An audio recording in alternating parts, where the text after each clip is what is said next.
Okay, the next step, now that we have the bezel loose, you'll notice there are 4 screws, one there, one there, one there, and one over here. And the Phillips screwdriver, I'm going to take those screws out to remove the circuit board. First thing you want to do is be aware that these screws are very thin and light, and there's a crack that runs along here. You'll want to avoid dropping the screws down there.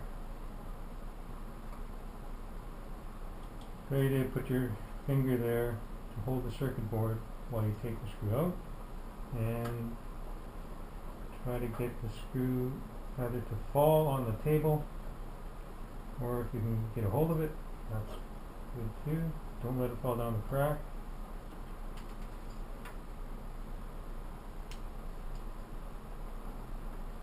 Try not to pull too hard because this thing is applying pressure.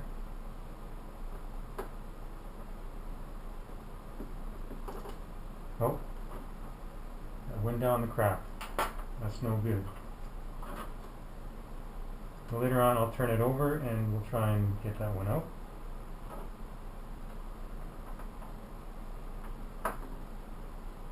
And it's a good idea to press down on the trigger because you don't want these things to pop out and go flying down the crack.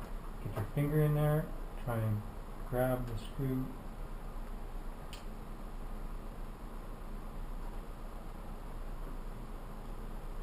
As you're twisting it out,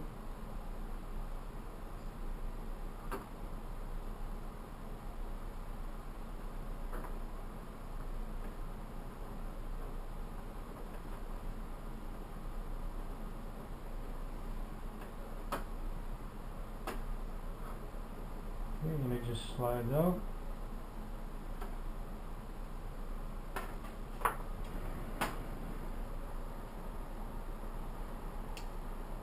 So now we have the bezel off and the circuit board is free.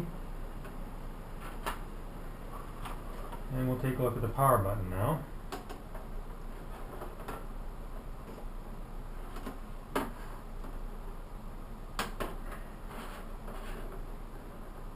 Okay, you can see here, here's the power button, and indeed it is broken off of the 2 little hinges.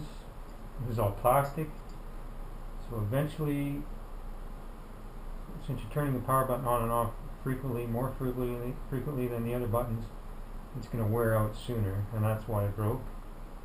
It's just made of cheap plastic.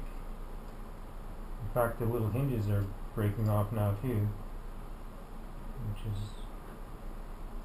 even more of a problem because you can't glue it on now. They just break right off because they're so thin. Cheap little plastic.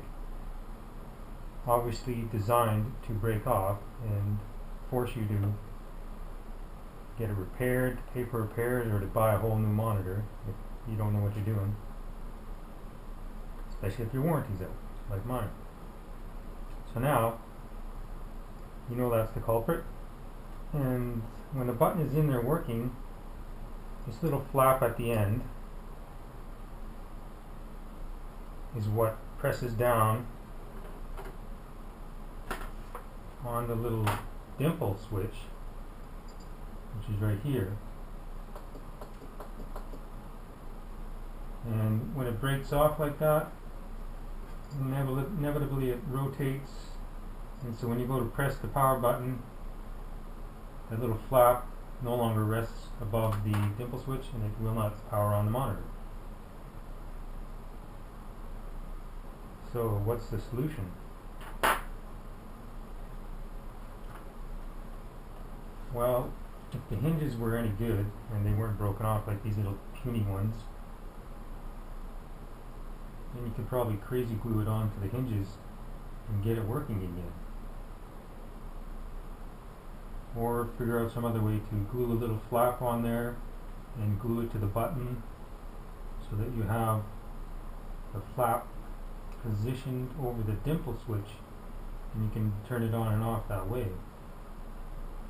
Or you can simply remove the power button altogether, put the bezel back on, and just use a toothpick or some other non-conductive probe to push in this dimple switch when you want to power on. And once you have it turned on, just don't bother with the power switch at all and just unplug it, or have it go to sleep and do it that way.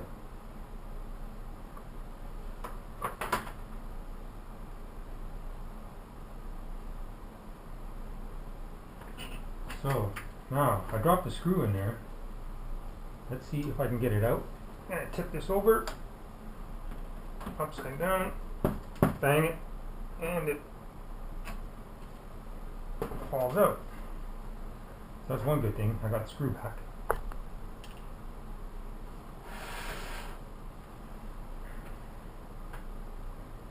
If you wanted to take the whole, the screen out, all you do is tip this upside down, just flip it over, and the housing just pulls right off, and you have access to the inside of the monitor, if that's what you want to do. But since my only problem is the power switch, I don't know what I'm